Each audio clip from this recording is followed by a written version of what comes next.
Film kali ini kita akan membahas film Pimak. Film yang bermula dari cerita seorang wanita yang bernama Nak sedang hamil besar, tiba untuk melahirkan, tidak ada yang menolongnya untuk membawa ke dukun beranak sehingga ia kehabisan darah dan meninggal. Film yang berlatar cerita pada pertengahan abad ke-19 ketika Siam sedang dilanda perang waktu itu. Mak yang merupakan suami dari Nak adalah seorang pejuang dalam peperangan itu. Ia bertemu dengan 4 orang temannya, yaitu bernama Te, Puak, Sin, dan Ai. Ketika di tengah peperangan, mereka semua hampir mati karena luka tembak. Tetapi Mak dengan semangat untuk tetap hidup biar ia bisa pulang bertemu dengan anak dan istrinya. Ketika Nak telah menjadi hantu, ia mulai memanggil terus nama Mak tiap malam. Suaranya terdengar sampai ke seluruh penjuru desa yang membuat penduduk desa ketakutan. Untungnya ada Mak yang menyelamatkan semua teman-temannya itu dari medan perang. Ketika Mak pulang bersama teman-temannya ke kampung halamannya, melihat seluruh penduduk desa yang tiba-tiba sunyi dan sepi. Mak yang sudah kangen dengan istrinya cepat-cepat menghampiri rumahnya untuk melihat istri dan anaknya. Tiba-tiba datanglah Nak memeluk dari belakang karena saking kangennya setelah lama tidak berjumpa. Diperkenalkanlah istrinya kepada teman-temannya. Mereka terkesima akan kecantikan dari istrinya Mak. Karena hari sudah larut malam, untuk menunggu kapal berikutnya, mereka pun akhirnya menginap di rumah neneknya yang kosong karena sudah meninggal yang berada di seberang sungai. Mak sangat takut akan hantu ketika Nak mengerjainya dengan bilang ada hantu di sekitar sana.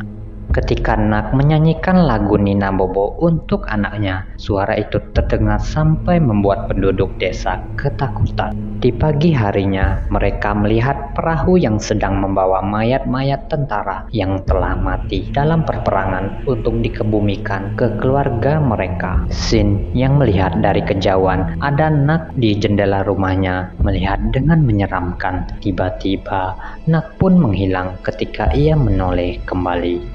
Di suatu pagi ketika mereka pergi ke pasar, entah kenapa perilaku dari pedagang di sana menjadi aneh setelah melihat Mak dan buru-buru untuk kabur. Para pedagang di sana seolah-olah tidak ingin bertemu dengan Mak.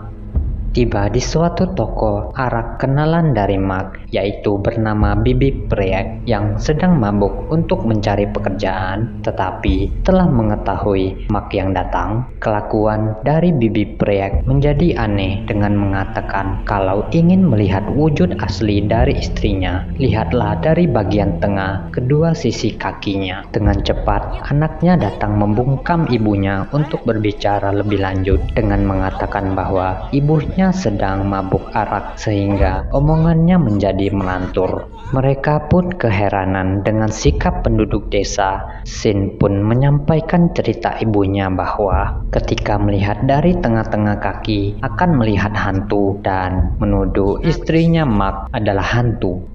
Ketika Sin disuruh memanggil Mak ke tempat mereka untuk minum-minum, sesampainya di tangga depan rumah Mak, ia hendak menginjakan kaki di anak tangganya, kemudian anak tangga itu pun patah.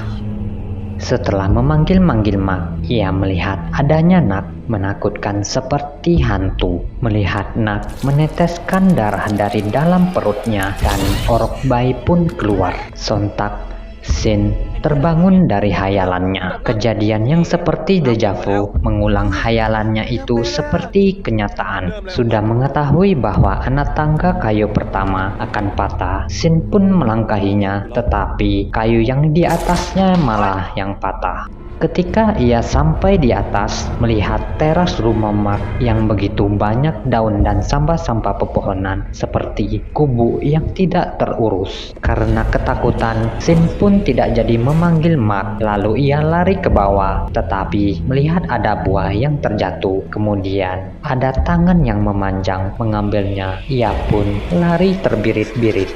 dengan cepat menyampaikan apa yang dilihatnya, mengatakan kepada teman-temannya bahwa Nak adalah hantu, tetapi teman-temannya tidak mempercayai apa yang dikatakan Sin.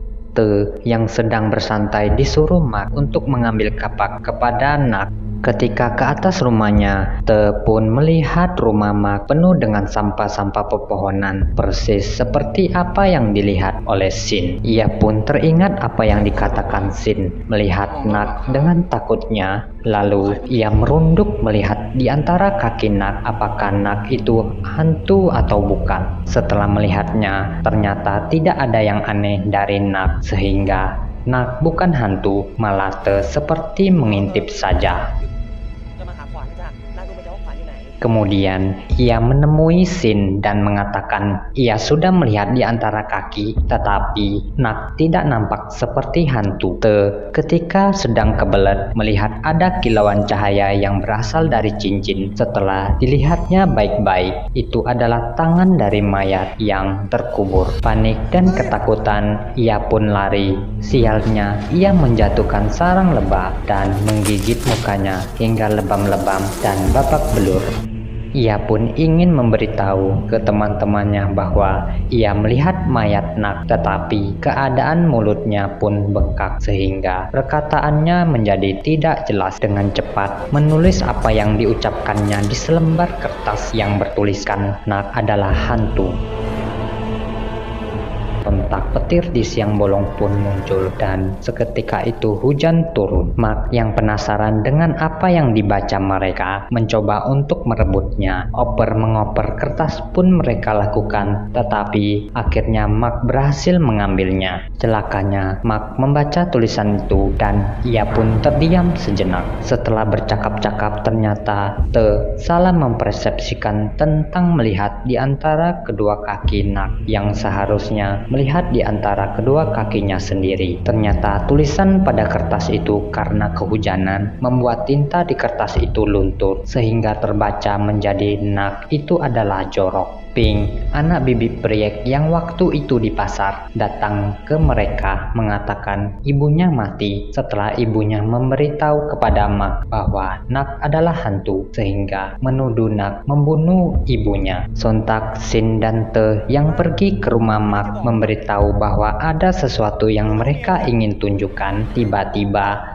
Nak muncul sehingga mereka mengurungkan niat mereka untuk memberitahu bahwa Nak adalah hantu. Kemudian Nak menawarkan teman-temannya Mak untuk makan malam bersama mereka karena ia ada masak waktu itu. Tidak bisa menolaknya, mereka pun menerima ajakan makan malam itu. Melihat hidangannya, sungguh betapa terkejutnya mereka bahwa makanan itu adalah daun-daun kering, sayuran mentah, dan ulat belatung. Mereka melihat muka Nak seperti marah. Mereka pun mencicipi hidangan itu dan mengatakan masakan Nak itu enak sekali. Dengan terpaksa mereka makan dedaunan kering. Tiba pada giliran Sin, mereka menyodorkan menu utamanya yaitu ulat belatung untuk dimakannya. Dengan sedikit paksaan dari Mak dan teman-temannya, Sin pun menelan ulat belatung itu ke dalam mulutnya. Kelihatan sangat menjijikan, tetapi dengan terpaksa memuji masakan Nak sangat lezat untuk dimakan. Ketika ingin mengambil kesempatan untuk kabur, Mak malah mengajak mereka untuk bermain tebak gaya seperti waktu mereka menghabiskan waktu di medan perang. Ketika memperagakan sesuatu untuk ditebak gayanya, semua gaya yang mereka gayakan intinya adalah ingin bilang bahwa Nak adalah hantu sehingga Mak cepat-cepat sadar.